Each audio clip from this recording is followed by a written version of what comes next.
Et si je vous disais que vous pouvez utiliser votre iPad comme deuxième écran d'ordinateur? C'est parti!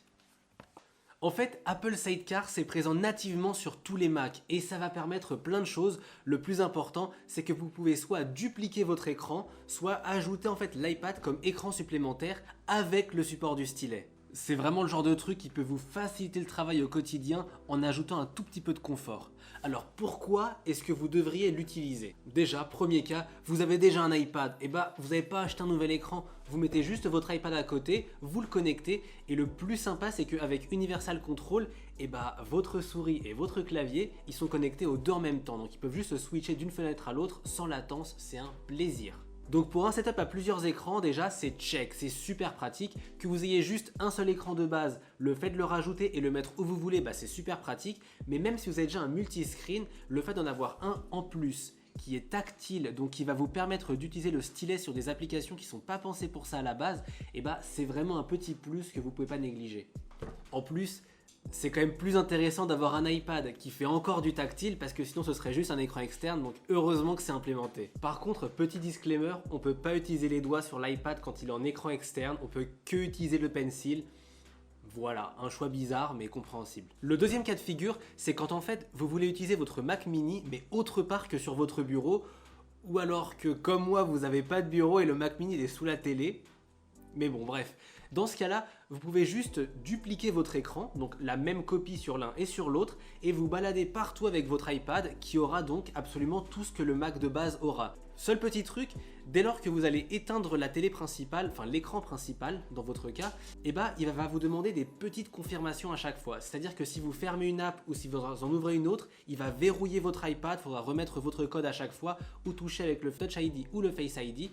Donc à prendre en considération, ça peut être un petit peu pénible, mais voilà, pas de quoi tuer un homme. Petit disclaimer, on ne va pas pouvoir faire que l'iPad soit reconnu nativement comme écran principal de son Mac mini. J'ai vu qu'avant c'était possible, mais j'ai vraiment tout essayé, que ce soit avec des scripts ou en changeant des raccourcis sur le clavier, ça veut pas fonctionner, il faut forcément passer par un écran principal et ensuite le transférer sur l'iPad. Petite pensée peut-être pour d'autres applications qui pourraient le faire, mais en tout cas nativement avec Sidecar, c'est plus possible. Deuxième chose un peu bizarre, c'est que l'iPad, quand il est en écran, il ne peut pas sortir du son par lui-même. Donc si vous éteignez l'écran principal, le son va repartir sur le Mac mini, ce qui est un peu bizarre comme fonctionnement, mais on convient.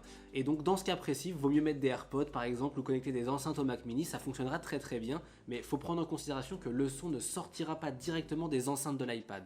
Mis à part ça, c'est super pratique, ça fait plaisir que ce soit inclus de base et je vous invite à l'utiliser. Le point le plus important maintenant, la latence. Alors, à chaque fois, c'est un thème qui revient quand on fait du streaming parce que c'est compliqué de réussir à maintenir un timing parfait entre le moment où on va cliquer et ce qui va se passer à l'écran. Mais là, c'est très très court, on le remarque presque pas, du moins quand on est, que ce soit sur des jeux qui sont relativement lents, sur des applications type du montage vidéo comme à chaque fois, ou même juste se balader sur le net, on remarquera très très peu qu'il y a une latence, parce qu'il y en a une, mais elle est vraiment super subtile et très légère. Par contre, si vous allez sur Photoshop, si vous commencez à utiliser le pencil, et ben là vous allez vous rendre compte que oui, il y a un espèce de quelque chose qui fait que l'expérience est moins agréable que nativement sur l'iPad quand on est avec Procreate par exemple. Donc oui, il y en a une, à voir si par rapport à votre usage, ça va être problématique.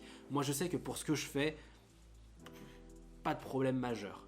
Le dernier point que je voulais soulever, c'est si vous voulez faire du Mac mini un ordinateur portable entre guillemets, c'est-à-dire l'allumer et que automatiquement l'iPad soit un écran. On a vu que Sidecar ne le permet pas, mais sur le marché, il y a des applications comme Duet ou Luna qui offrent ces services moyennant un coût légèrement plus élevé que gratuit. Donc à vous de voir si ça correspond à vos nécessités et si Sidecar est suffisant, bah restez avec parce que franchement, ça marche très très très bien. Pour conclure, si vous avez déjà un Mac et un iPad qui traînent, essayez Sidecar. Alors en sachant que ça ne fonctionnera pas sur tous les iPads, il faut quand même qu'il soit un minimum récent. Mais ce sera un très bon moyen de se rendre compte si oui, le duo d'écran c'est pratique pour vous, c'est utile, si ça vaut le coup d'investir ou voire même que finalement avec juste un iPad c'est largement suffisant.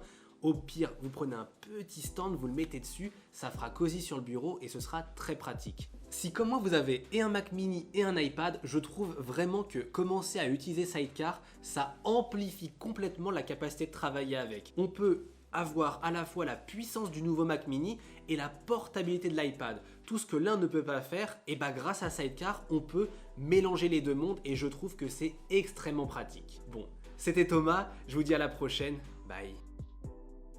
C'est un peu le genre de truc qui va faciliter le travail au quotidien dans le cas où vous n'avez pas un écran supplémentaire.